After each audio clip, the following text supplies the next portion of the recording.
நாமத்திற்கு மகிமை உண்டாவதாக. உங்கள் யாவரையும் ஆண்டவராகிய இயேசு கிறிஸ்துவின் நாமத்தில் அன்போடு கூட நான் வாழ்த்தி இந்த கூட்டத்துக்கு வரவேற்கிறேன். பார்க்கிற சோஷியல் மீடியாவில் மூலமாய் பார்க்கிற சகோதர சகோதரிகளையும் நான் ஆண்டவராகிய இயேசுவின் நாமத்தில் அன்போடு கூட வரவேற்கிறேன். கர்த்தருடைய நாமம் மகிமைப்படுவதாக.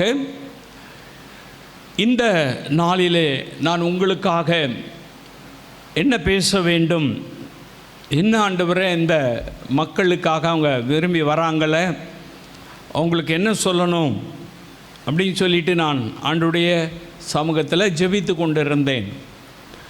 அப்படி கேட்கும் பொழுது ஆண்டவர் எனக்கு காண்பித்த ஒரு வசனத்தை நான் உங்களுக்கு சொல்லி உங்களுக்காக நான் ஜெபிக்க விரும்புகிறேன். வாசிக்கலாம். 1 சாமுவேலின் புஸ்தகம் 30ஆம் அதிகாரம் 8வது வசனத்தில் வாசிக்கும் பொழுது தாவீது இப்படியாய் தாவீதை குறித்து சொல்லப்பட்டிருக்கிறது. வாசிக்கலாம். தாவீது கர்த்தரை நோக்கி நான் அந்த தண்டை பின்தொடர வேண்டுமா, அதை பிடிப்பேனா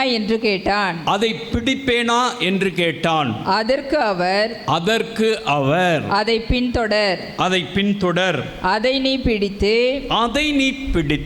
சகலத்தையும் திருப்பிக் கொள்வாய் என்றார். எனக்கு அன்பான அன்பு சகோதரனே சகோதரியே, ஆண்டவர் கர்த்தர் இந்த இடத்துல தாவீதுக்கு ஒரு வாக்குத்தத்தம் கொடுக்கிறார். என்ன வாக்குத்தத்தம் கொடுக்கிறார்? சகலத்தையும் திருப்பிக் கொள்வாய், சகலத்தையும் நீ மறுபடியும் பெற்றுக்கொள்வாய் என்பதாக வாக்குத்தத்தம் கொடுக்கிறார். பிரியமானவர்களே, இந்த தாவீது பாருங்க, அந்நிய தேசத்துக்கு அவர் போய் யுத்தம் செய்வதற்காக அகிசோ என்கின்ற ஒரு ராஜாவோடு ஒரு நபரோடு கூட சேர்ந்து பெலிஸ்தேரோடு கூட சேர்ந்து யுத்தம் செய்வதற்காக போகிறார். அப்படி போகும் பொழுது அந்த அகிசோ மட்டும் தாவீதை நம்புறாரு. ஆனால் பெலிஸ்தியர்கள் தாவீதை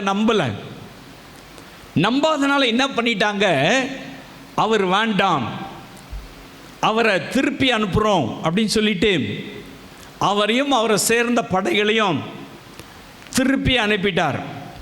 இப்போ இவர் விட்டுட்டு போனதை பாருங்க, சிக்லா என்று சொல்லுகிற இடத்துல அமுலோக்கியர் பின்பக்கமாக அந்த நகரத்துக்குள்ளே வந்து இவர் விட்டுட்டு போன மனைவி மக்கள், விட்டுட்டு போன எல்லா ஜீவராசிகள், பொன் வெள்ளி எல்லாவற்றையும் எடுத்துக்கிட்டு அந்த இடத்தை தீக்கரையாக்கிட்டாங்க.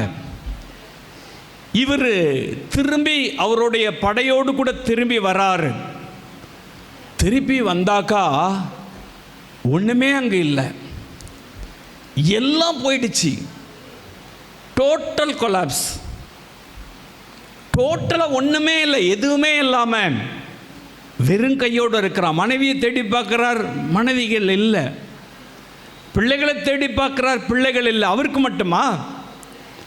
அவரோடு கூட வந்தவங்க எல்லாருடைய மனைவிகளை காணோம், பிள்ளைகளை காணோம், குழந்தைகளை காணோம், அங்கே வைத்திருந்த ஜீவராசிகளை காணோம்.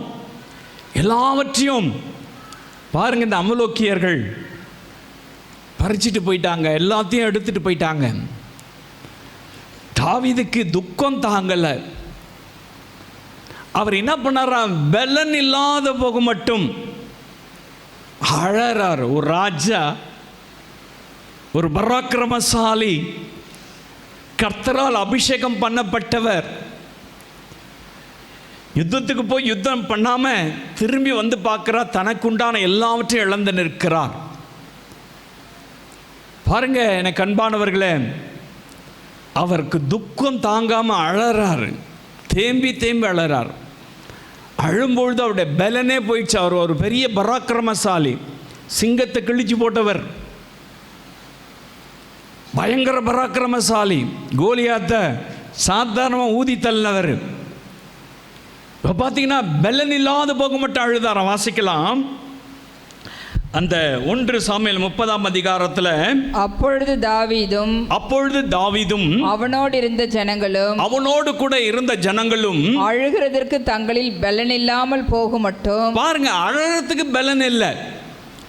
எந்தனா ஒரு வேலை செய்யறதுக்கு பலன் இல்லாமல் ஒரு வேலை போகலாம், இது எடுக்கிறதுக்கு பலன் இல்லை, மேலே ஏறத்துக்கு பலன் இல்லை, ஓடுறதுக்கு பலன் இல்லை, அப்படி சொல்லலாம். இங்கே வேதம் சொல்லுகிறது, நம்ம சாதாரணமாக சாப்பாடு இல்லைன்னா கூட என்ன பண்ணுவோம்? அழுவோம். கண்ணில் தண்ணி வருமா வராதா? அழுவோம். ஆனால் இங்கே வேதம் சொல்லுகிறது பாருங்க, அழறதுக்கே அவருக்கு பலன் இல்லையா. அவ்வளவு துக்கம், அவ்வளவு கஷ்டம், அவ்வளவு மனவேதனை. பாருங்க, அது மட்டுமா? இப்போ பாருங்க, அவங்க கூட போனாங்க பற்றியா சோல்ஜர்ஸ், அவங்க கூட போனாங்க இராணுவ வீரர்கள், அவருக்கு ரொம்ப ஃப்ரெண்ட்லியாக இருந்தாங்க. பார்த்துங்க, இவங்களுக்கெல்லாம் கோபம் வந்துடுச்சு. கோபம் வந்து என்ன செய்கிறாங்கன்னா, உன்னால தானே, நீ கூப்பிட்டதுனால தானே நாங்கள் வந்தோம், உன்னால தானே என் குடும்பம் சீரழிஞ்சு போச்சு, உன்னால தானே நாங்கள் ஆடு மாடுகளை நகை நட்டு எல்லாவற்றையும் இழந்துட்டோம், நீ தானே எங்களை கூட்டிகிட்டு போன அப்படின்னு சொல்லிட்டு நீ எங்களுக்கு தேவையில்லை அப்படின்னு சொல்லி என்ன செஞ்சாங்களா, கல் எடுத்துக்கிட்டாங்களாம் அடித்து கொள்றதுக்கு. கல் எடுத்துக்கிட்டாங்க. யாருக்கு? தாவீதை அடிக்கிறதுக்கு, தாவீதை கொள்றதுக்கு. இப்போ அவன் மனசு எப்படி இருந்திருக்கும் பார்த்துங்க. மிகுந்த வேதனை, மிகுந்த வேதனையின் மத்தியில் அவன் இருக்கும் பொழுது ஏபோத்தை வர சொல்லி கர்த்தரிடத்தில் கேட்குறான், கர்த்தாவே, இந்த தண்டை நான் பின்தொடரலாமா? அவங்க எல்லாத்தையும் எடுத்துகிட்டு போயிட்டாங்களே, அவங்கள நான் பின்தொடரலாமா அப்படின்னு சொல்லிட்டு கர்த்தரிடத்தில் தாவீது கேட்கிறார். இந்த துக்ககரமான நேரத்தில் அவருக்கு விரோதமாய் அந்த நாடே எழும்பி நிற்கிற நேரத்தில், அவருக்கு விரோதமாக இருக்கிற, அவருக்கு ஆறுதல் சொல்றதுக்கு மனைவி பிள்ளைகள் யாரும் இல்லை, அவருக்கு ஆறுதல் சொல்லக்கூடிய சோல்ஜர்ஸ், அவருக்கு நண்பராக இருக்கிறவர்களே அவரை கொலை செய்வதற்கு கற்களை எடுத்துக்கொண்ட நிலைமையில் கர்த்தரிடத்தில் கேட்கிறார். கர்த்தரிடத்தில் கேட்குறாரு, இதை பின்தொடரலாமா, போய் அவங்ககிட்ட சண்டை போடலாமா அப்படி சொல்லி கேட்குறாரு. அப்போ தான் கர்த்தர் சொல்கிறாரு, நீ பின்தொடர். அப்படி பின்தொடர்றது மட்டும் இல்லை, சகலத்தையும் திருப்பிக் கொள்வாய். எனக்கு அன்பான அன்பு சகோதரனே சகோதரி, ஒருவேளை உங்களுடைய வாழ்க்கையிலும் கூட பலன் கண்ணீர் வடிக்கிறதுக்கு இல்லாத நிலைமைக்கு போனாலும், உங்கள் வீட்டாரே உங்களுக்கு சத்துருக்களாய் மாறி இருந்தாலும், சொந்த ஜனங்களே சத்துருக்களாய் உங்களுக்கு மாறி இருந்தாலும், எல்லாவற்றையும் இழந்து நிர்கதியான நிலைமையில் ஒருவேளை நீங்கள் இருந்தாலும் சரி, அதனால் சமாதானம் இல்லாமல், சந்தோஷம் இல்லாமல், நிம்மதி இல்லாமல், சரீரத்தில் ஆரோக்கியம் இல்லாமல், துக்கத்தோடு தாவீதை போல நீங்கள் புலம்பிக் கொண்டு இருந்தாலும் சரி, கர்த்தர் தாவீதுக்கு மட்டும் இந்த வார்த்தையை சொல்லலை, கர்த்தர் உங்களை பார்த்து சொல்கிறாரு, சகலத்தையும் திருப்பிக் கொள்வாய். எதையெல்லாம் இழந்தீங்களோ, எதையெல்லாம் நீங்கள் உங்கள் கையை விட்டு போயிடுச்சோ, எதையெல்லாம் உங்களுடைய காரியங்களிலே நீங்கள் ஒன்றுமில்லாமல் நிற்கிறீங்களோ, எல்லாவற்றையும் சகலத்தையும் நீ திருப்பிக் கொள்வாய் என்று கர்த்தர் வாக்கு தத்தம் செய்கிறார். ஹல்லேலூயா. இதை கேட்கிற உங்களுக்கு தான் அந்த வாக்கு தத்தம். நீ சகலத்தையும் திருப்பிக் கொள்வாய். எனக்கு அன்பான அன்பு சகோதரனே சகோதரியே, தாவீது போனாரு. அங்க பார்த்தீங்கன்னாக்கா எல்லாவற்றையும், ஆடு மாடு ஜீவராசிகள் எல்லாவற்றையும் திருப்பி கொண்டு வந்துட்டார். கர்த்தர் வாக்கு தத்தங்களின் தேவன். தாவீதுக்கு சொன்னார், நீ போ, பின்தொடர்ந்து போ, சகலத்தையும் திருப்பிக் கொள்வாய் என்று. அதே விதமாய் கர்த்தர் அவர் போனாரு.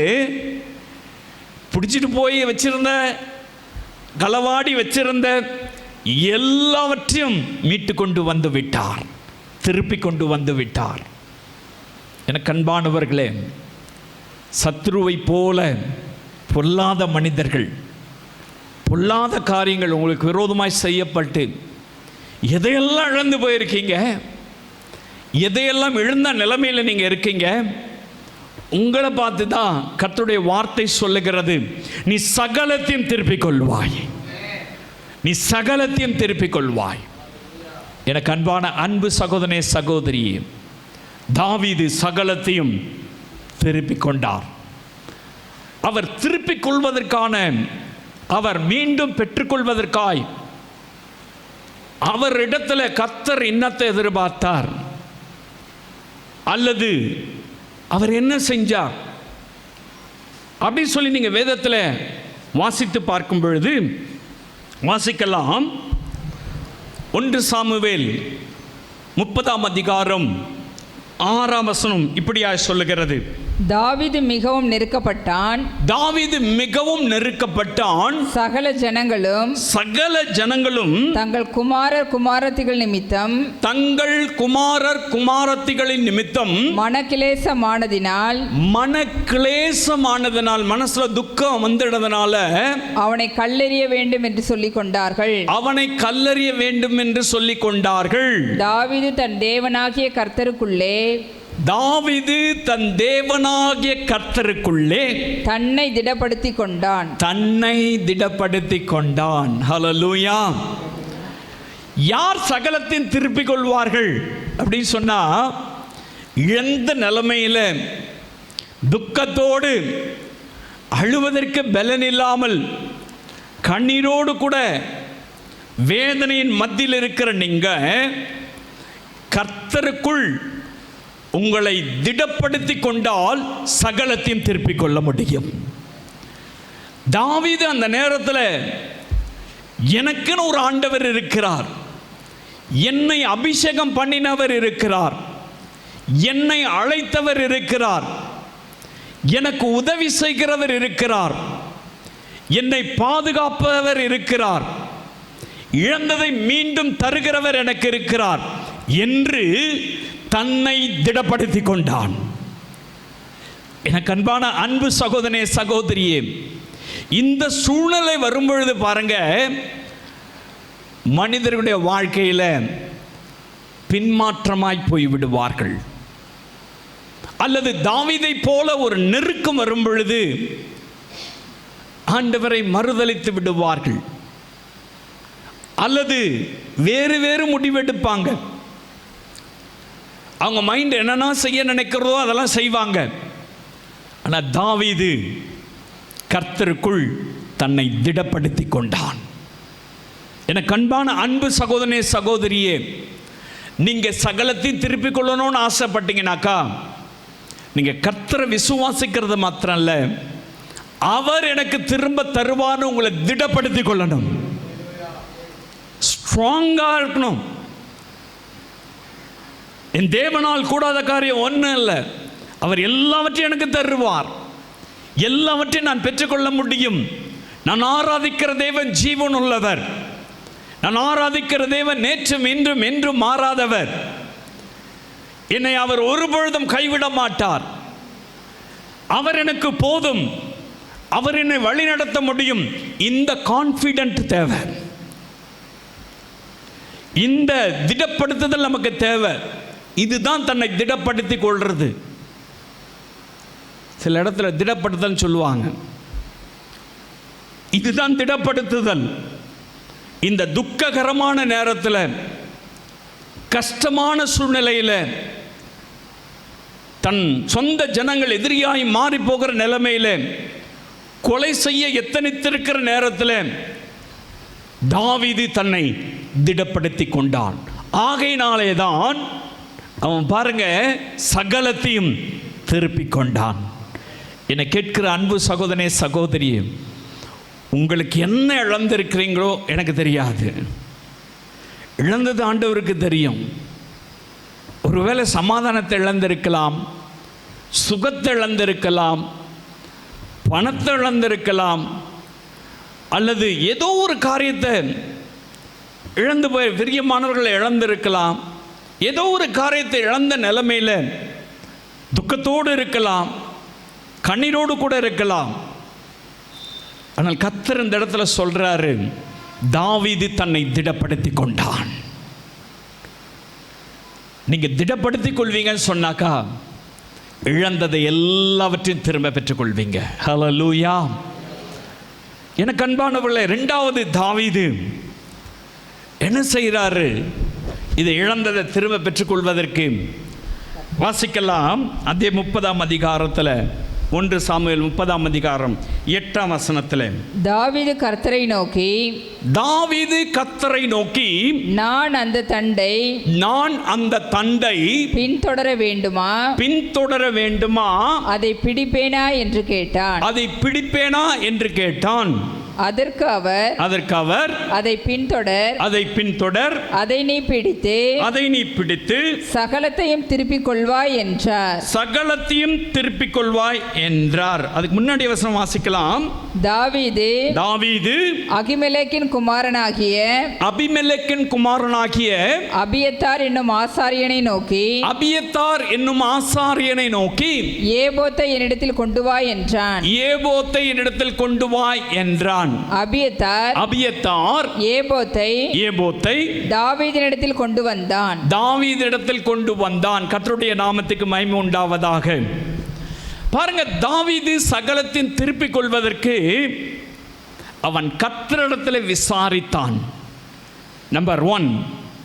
நம்பர் 2, அவன் பரிசுத்தத்தை தரித்து கொண்டான். எனக்கு அன்பானவர்களே, அவன் பாருங்க மனுஷனிடத்தில் கேட்கல, அல்லது தாங்கிட்ட இருக்கிற சோல்ஜர் இடத்துல கேட்கல, அல்லது தனக்கு வைத்திருக்கிற அவன் வெப்பன்ஸ்லாம் வச்சுருந்துருப்பான்ல, யுத்தத்துக்கு தானே போயிட்டு வரான், அதெல்லாம் எடுத்துகிட்டு போயிடலாம் நம்ம அப்படின்னு ரதத்தை பூட்டிக்கிட்டு குதிரை மேலே ஏறி கத்தி கபடாலாம் எடுத்துட்டு அவன் போயிடலான்னு சொல்லிட்டு போல. அவன் என்ன செய்கிறான்? கர்த்தரிடத்தில் விசாரித்தானாம். ஹல்லேலூயா. அப்படின்னா என்ன அர்த்தம்? அவன் ஜெபம் பண்ணான். ஹல்லேலூயா. கர்த்தரிடத்தில் விசாரிக்கிறதுனா என்னங்க அர்த்தம்? அவன் ஜெபம் பண்ணான். ஆண்டவருடைய சமூகத்தில் இக்கட்டான நேரத்தில்,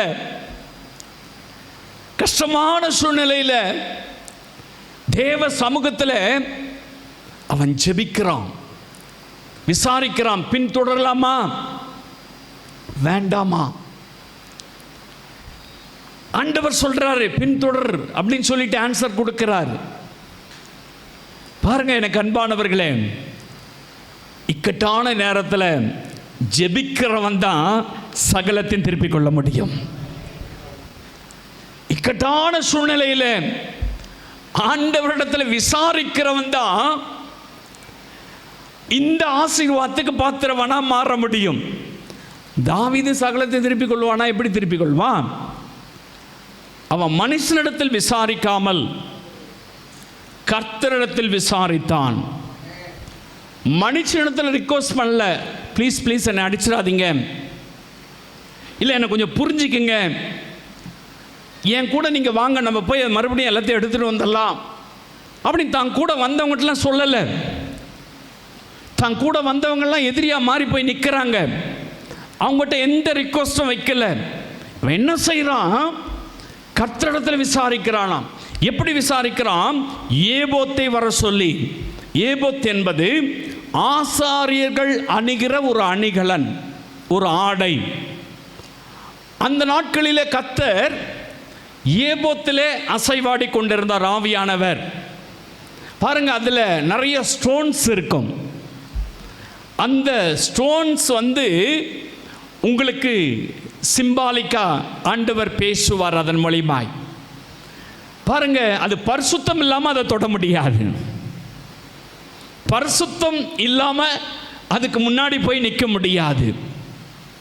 பரிசுத்தம் இல்லாமல் ஆண்டவரிடத்தில் விசாரிக்க முடியாது. தாவீது பரிசுத்தமான ஒன்றை எடுத்து வர சொல்லி, ஏபோத்தை எடுத்து வர சொல்லி தன்னை பரிசுத்தப்படுத்தி கொண்டு கர்த்தரிடத்தில் விசாரித்தபடினால அவன் இழந்ததை எல்லாவற்றையும் திரும்ப பெற்றுக்கொண்டான். நீங்கள் திரும்ப பெற்றுக்கணும்னு ஆசைப்படுறீங்கல்ல, என்னென்ன இழந்து போயிருக்கீங்க உங்களுக்கு தெரியும். எந்தெந்த காரியத்தில் தோல்வி அடைஞ்சிருக்கீங்க உங்களுக்கு தெரியும். எந்தெந்த காரியத்தில் இன்சல்ட் பண்ணப்பட்டிருக்கீங்க உங்களுக்கு தெரியும். எந்தெந்த காரியத்தில் நீங்கள் நம்பினவங்க உங்களுக்கு சத்துருக்களாய் மாறி இருக்கிறாங்கன்னு உங்களுக்கு தெரியும்.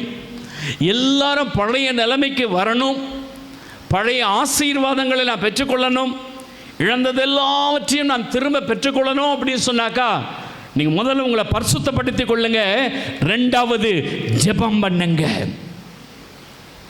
அப்படிப்பட்டவர்கள் தான் சகலத்தையும் திருப்பிக் கொள்ள முடியும். ஹல்லேலூயா. வேகமாய் கடந்து போகிறேன். நீங்கள் வாசிக்கலாம், அதே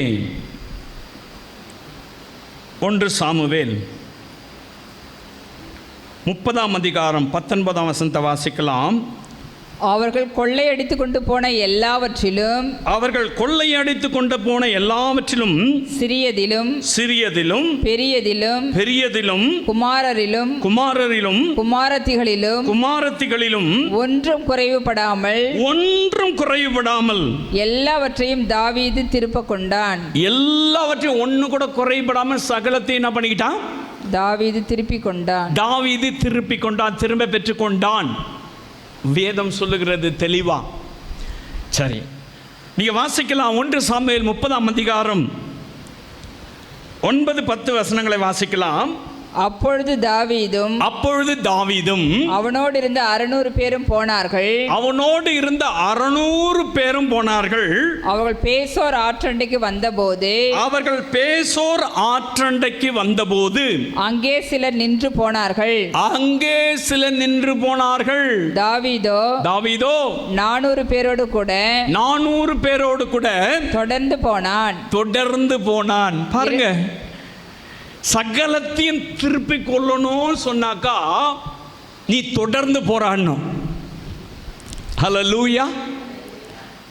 ஏதோ கொஞ்சம் அப்படி இருந்துட்டு போறது கிடையாது. பிட்வீன் கேப்ல ஆண்டவர் திரும்ப கொடுத்துருவார் அப்படிலாம் கிடையாது. இங்க பாருங்க, 600 பேர் போறாங்க தாவீது கூட. அந்த ஆற்றண்டையில் வந்த உடனே என்னால் இதுக்கு மேலே வர முடியாதியா, இதுக்கு மேலே நான் மூவ் பண்ண முடியாது, அவ்வளோதான் அப்படின்னு 200 பேர் நின்றுட்டான். இப்போ எவ்வளோ பேர் போகிறாங்க? 400 பேர் விடாமல் போகிறாங்க, விடாமல் பின்தொடர்கிறார்கள். விடாமல் பின்தொடர்ந்தாதான், விடாமல் ஜெபித்தால்தான், விடாமல் உபவாசம் இருந்தால்தான், விடாமல் கர்த்தருக்குள் உன்னை திடப்படுத்தி கொண்டாதான் சகலத்தையும் திருப்பிக் கொள்ள முடியும். தாவீது அங்கே சோர்ந்து போயில்லை. சரி வாங்கப்பா போயிடலாம் அப்படி சொல்லல. நீ வந்தாவா வராட்டி போ, நான் பின் தொடர்வேன், நான் விட மாட்டேன் கர்த்தரை, நான் ஜெபித்து கொண்டே இருப்பேன், நான் உபவாசத்தோடு கூட காத்து கொண்டே இருப்பேன். கர்த்தர் எனக்கு சொல்லிட்டார், அதை செய்து முடிப்பா. தன்னை திடப்படுத்தி கொண்டே இருந்தான். ஆகையினால்தான் பாருங்க, அவன் ஒன்று கூட குறையாம எல்லாத்தையும் பெற்றுக்கொண்டான், எல்லாவற்றையும் திருப்பி கொண்டான். பாருங்க, சிலர் ஒரு வாரம் உபவாசம் இருப்பாங்க, அதில் மிஞ்சி போனால் 2 வாரம், அப்புறம் பார்த்தாக்கா அப்படியே டயர்டாயிடும், அதை தொடர மாட்டாங்க. பைபிள் எடுத்து படிப்பாங்க, பார்த்தீங்கன்னாக்கா ஒரு 2 நாள் வேக வேகமாக எல்லாம் ஓடும். 3ஆவது நாள் கொஞ்சம் குறையும். அந்த ஒரு வாரத்துக்குள்ள அப்படியே மூடி வச்சிருவாங்க, தொடர மாட்டாங்க. எடுக்கிற டிசிஷனில் தொடர மாட்டாங்க. முதல் தேதி ஆனால் பயங்கரமான டிசிஷன். ஆண்டவரே, நான் இன்றைக்கு உம்மிடத்தில் என்னை அர்ப்பணிக்கிறேன். நான் இப்படிப்பட்ட காரியத்தை செய்கிறேன்.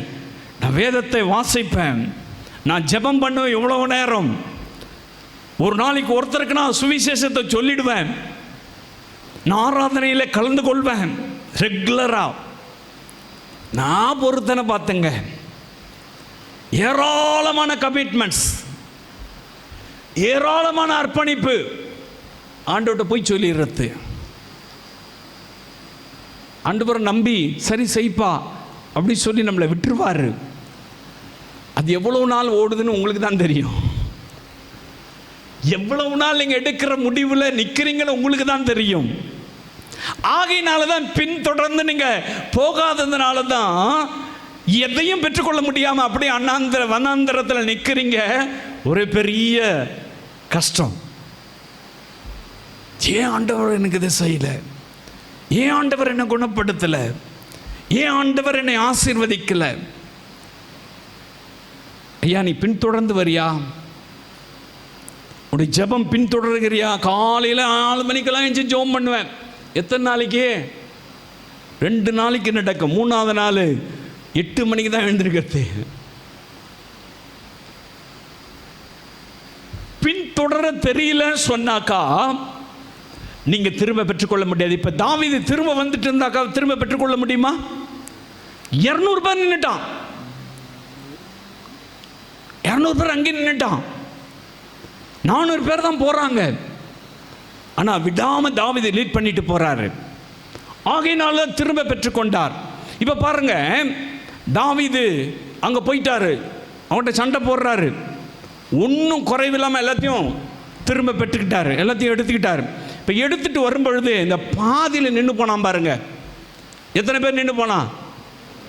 200 பேர் அங்கே நின்றுட்டான், பாதியில் நின்றுட்டான்.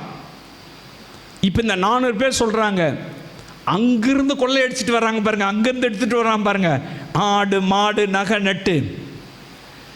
அந்த 200 பேர் கொடுக்கக்கூடாது. அவனுங்க பாதியில் நின்ட்டானுங்கல்ல, நம்ம கூட வரல இல்லை, அவனுக்கு எதுக்கு கொடுக்கணும்? அவனுக்கு கொடுக்காதீங்க அப்படின்னு சொல்கிறாங்க. இப்போ தாவீது என்ன பண்ணுறார் பாருங்க, வாசிக்கலாம். 1 சாமுவேல் 30ஆம் அதிகாரம் 22லேருந்து 24 வரை வாசிக்கலாம்.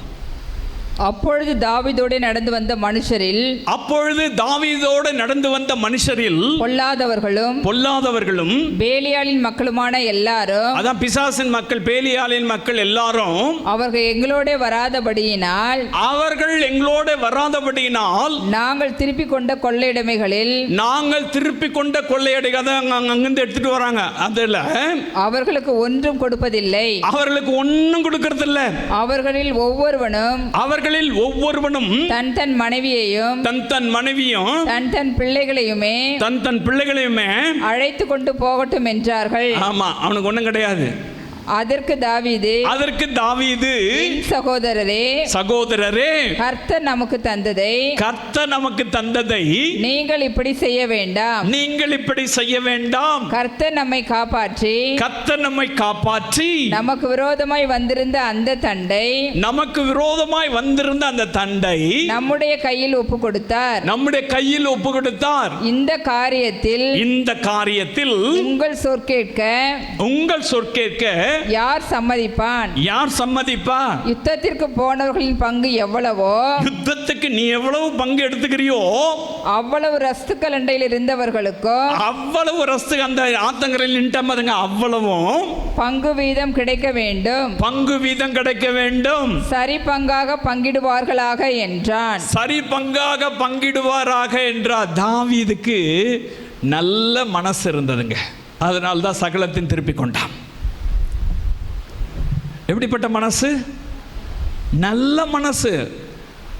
யாரையாகளும் பழி வாங்கிடணும், அவனுக்கு அதெல்லாம் கொடுக்கக்கூடாது. அங்கே இருக்கிறவங்க எல்லாம் சொல்கிறாங்க, அவங்க பொண்டாட்டி பிள்ளைங்களை மட்டும் பிடிச்சிட்டு போட்டோம், வேற எதையும் அவனுக்கு கொடுக்கக்கூடாது. தாவீது சொல்கிறாரு, கர்த்தர் நமக்கு திருப்பி கொடுத்தாரியா, உனக்கு எவ்வளவு ஷேரோ அதே அளவுக்கு பாதியில் நின்று போனவனுக்கு கொடுக்கணும். அப்படின்ற ஒரு நல்ல மனசு தாவீதுக்கு இருந்தது. அதனால தான் சகலத்தையும் திருப்பி கொண்டார். ஹல்லேலூயா. எனக்கு அன்பானவர்களே, ஆண்டவருடைய வார்த்தையை பின்தொடர்றதுக்கு நீங்கள் ஆயத்தமாக இருந்தாக்கா நீங்கள் சகலத்தையும் திருப்பிக் கொள்ள முடியும். அது மட்டும் இல்லை, உங்களுக்கு நல்ல மனசு இருக்கணுங்க. யாருக்கு தீமை செய்யக்கூடிய எண்ணம் இருக்கக்கூடாது. யாரையும் காலை வாங்குற வேலை இருக்கக்கூடாது. யாரையும் போட்டு வாங்குற வேலை இருக்கக்கூடாது. யாருக்கு விரோதமாய் கோல் சொல்லுகிறது இருக்கக்கூடாது. யாருக்கு விரோதமாய் குற்றம் பேசுதல் இருக்கக்கூடாது. யாருக்கு விரோதமாக தீங்கு செய்கிற எண்ணம் இருக்கக்கூடாது. அப்படி எண்ணம் இருந்தால் நீ எதையும் பெற்றுக்கொள்ள முடியாது. தாவீதுக்கு அந்த எண்ணமே கிடையாது. அவன் தான் வரலையா, கிடக்கட்டும். அவன் தான் துரோகம் பண்ணிட்டானே, அவன் தான் எனக்கு ஒத்துழைப்பு கொடுக்கலையே, அவனுக்கு தான் என்ன இப்படி நடுரோட்டில் விட்டுட்டாங்களே, அப்படியெல்லாம் அவர் நினைக்கல. அதெல்லாம் அவர் யோசிக்கல. கூட வந்தவங்கள யோசிக்கிறாங்க, கூட வந்தவங்கள சொல்றாங்க கொடுக்கக்கூடாது.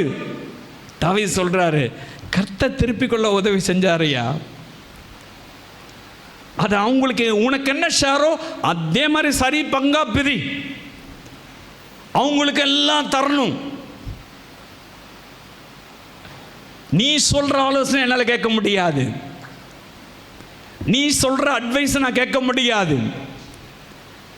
கர்த்தர் எந்த மனுஷியும் பாரபட்சம் பார்க்கிற தேவன் அல்ல. இவன் உயர்ந்தவன், அவன் தாழ்ந்தவன், இவனுக்கு கொஞ்சம் கூட அவனுக்கு கொஞ்சம் குறை, இவன் இப்படிப்பட்டவன் அவன் அப்படிப்பட்டவன் என்று கர்த்தர் ஆண்டவராக இயேசு கிறிஸ்து யாரையும் பாரபட்சம் பார்க்கிற தேவன் அல்ல. அவருக்கு முன்பதாக எல்லாம் வெளியரங்கமாக இருக்க, எல்லாம் சமம். அதனால தான் அவனுக்கு ஒரு நல்ல மனசு இருந்தது. பின்தொடர்ந்து அவன் எடுக்கிற முயற்சி, அவன் எடுக்கிற எஃபோர்ட்டை பின்தொடர்ந்து போய்கொண்ட, நடுவில் தடை வந்தாலும் சரி, நடுவில் அநேக பிரச்சனைகள் வந்தாலும் சரி, அதை பற்றி பாதர் பண்ணல, அதை பற்றி கவலைப்படவே இல்லை. பின்தொடர்ந்து போய் நல்ல மனசோடு கூட திரும்பி வந்தான். எனக்கு அன்பானவர்களே, அதனால தான் சகலத்தையும் திருப்பி கொண்டான். உங்கள் மனசு எப்படி இருக்கே? மாமியாருக்கு விரோதமாக மருமகள், மருமகளுக்கு விரோதமாக மாமியார், அவங்களுக்கு விரோதமாக இவங்களுக்கு விரோதமாக அவங்க, வேலை ஸ்தலத்தில், சபையில், குடும்ப வாழ்க்கையில் எவ்வளவு அப்படி மேடுவெல்லாம் இருக்குது பார்த்துங்க. எவ்வளவு நல்ல மனசு இருக்கு. உங்கள் மனசாட்சி கேட்டு பாருங்க, தெரியும். நீங்களாம் நல்லவங்க தான், உங்களை நான் சொல்லலை, உங்கள் மனசாட்சி கேட்டு பார்த்துங்க சொல்கிறேன், அவ்வளவுதான். இப்போ நீங்கள் ஆசீர்வதிக்கப்படணும்னாக்கா நீங்கள் சில காரியங்களை மன்னிச்சு தான் ஆகணும், சில காரியங்களை விட்டு கொடுத்து தான் ஆகணும், சில காரியங்களில் நீங்கள் காம்ப்ரமைஸ் பண்ணி தான் ஆகணும், சில காரியங்களில் இருக்கிற வைராக்கியத்தை தூர தூக்கி எறிஞ்சு தான் ஆகணும், சில காரியங்களில் நீங்கள் ஆண்டவருக்கு முன்பதாக உங்களை தாழ்த்தி, நான் ஒன்றும் இல்லை வெறுமை நீங்கள் கொடுக்கறது தான் எல்லாம் அப்படின்னு தாவீதை போல சரண்டராக இருக்கணும். அவங்க தாங்க சகலத்தையும் திருப்பிக் கொள்ள முடியும். என்னை பின்தொடர்றீங்களா? ஃபாலோ பண்ணுறீங்களா? என் வார்த்தை கேட்குறீங்களா? நீங்கள் உங்களோடு தான் ஆவியானவர் பேசிட்டு இருக்கார். கர்த்தர் கொடுக்குற வார்த்தையை தான் நான் பேசிட்டு இருக்கேன்.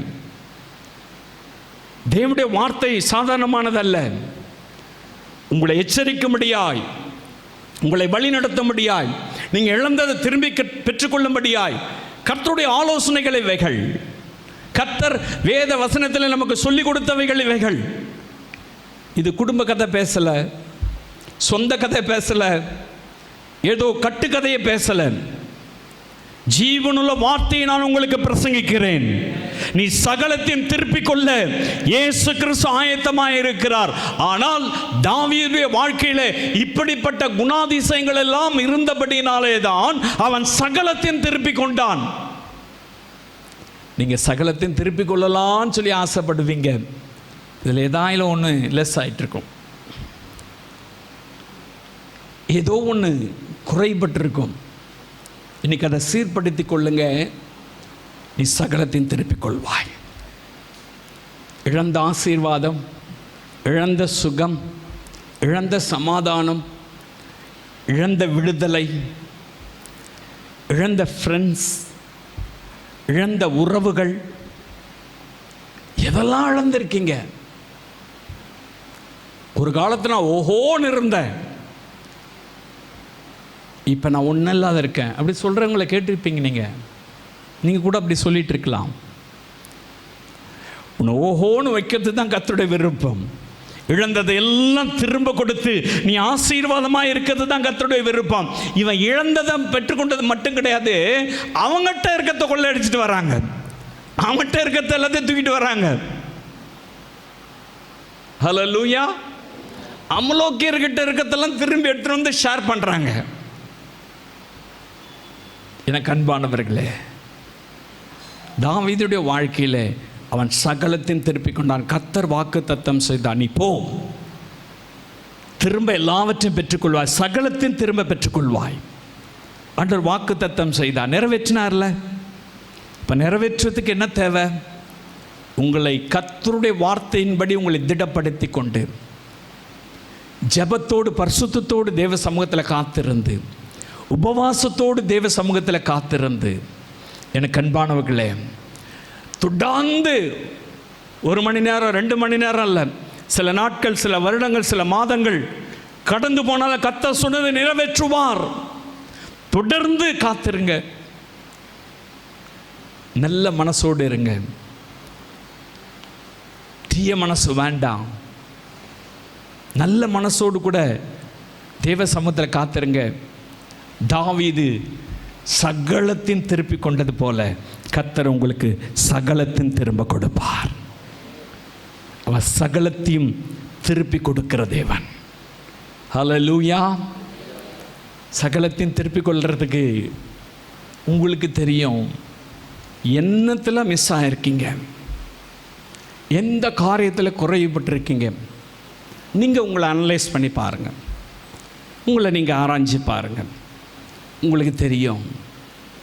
அந்த காரியத்தை கர்த்தருக்கு ஒப்பு கொடுங்க. ஒருவேளை கொஞ்சம் தூரம் வந்துட்டு பாதையில் நின்றுட்டு இருக்கலாம், தொடர முடியாமல் இருக்கலாம். ஒருவேளை கெட்ட குணம் நம்முடைய இருதயத்தில் இருக்கலாம், சுவாபங்கள் இருக்கலாம், ஒருவேளை ஜெபக்குறைவு இருக்கலாம், ஒருவேளை உபவாசம் இல்லாமல் அப்படியே ஓடிட்டு இருக்கலாம், நேரம் இல்லை அப்படி சொல்லிட்டு. அல்லது ஒரு சிலருடைய வாழ்க்கையில் பிரச்சனை வரும்போது சோர்ந்து போய், ஆண்டவரே என்னை கைவிட்டுட்டீரே என்று புலம்பிக் கொண்டிருக்கலாம். உங்களை திடப்படுத்திக்கங்க, ஆண்டவரை விசாரிங்க, ஜெபத்தோடு கூட இருங்க, பரிசுத்தப்படுத்தி கொண்டு ஜெபத்தோடு கூட இருங்க, உபவாசத்தோடு கூட காத்திருங்க, தொடர்ந்து அதை செய்யுங்க, நல்ல மனசாட்சியோடு கூட வாழ்ந்துருங்க. நீங்கள் சகலத்தையும் திருப்பிக் கொள்வீங்க. கர்த்தருடைய வார்த்தை இதுதான். நான் இதை கூட்டியோ குறைச்சியோ சொல்லலை, இதில் நான் அடிஷ்னலாக எதையும் சேர்த்து சொல்லலை. வேதம் என்ன சொல்லுகிறதோ அதை மாத்திரம் நான் உங்களுக்கு பிரசங்கித்திருக்கிறேன். வேறு எந்த கதையும் நான் உங்களுக்கு சொல்லலை. வேறு எதையும் பேசுறதுக்கு நான் முன் வரவும் மாட்டேன், முன் வரவும் இல்லை. பைபிள் என்ன சொல்லுகிறதோ அதை மாத்திரமே நான் பிரசங்கிக்க கர்த்தர் என்னை அழைத்திருக்கிறார். அதை மாத்திரமே நான் உங்களுக்கு பிரசங்கிக்கிறேன். நான் தைரியமாக சொல்ல முடியும். வேறு ஒன்றும் அடிஷ்னலாக எதையும் பேசலை, வேறு எதையும் சொல்கிறதுக்கு நான் விரும்பவும் இல்லை. கர்த்தர் உங்களோடு கூட பேசியிருக்கிறார். இந்த வார்த்தைக்கு செவி கொடுங்க, நீங்கள் எல்லாவற்றையும் திரும்ப பெற்றுக்கொள்வீங்க. மகிழ்ச்சியாக இருப்பீங்க, சந்தோஷமாக இருப்பீங்க. அழகிறதுக்கு பலன் இல்லாதவன் இப்போ எவ்வளோ ஹாப்பியாக இருந்திருப்பான்,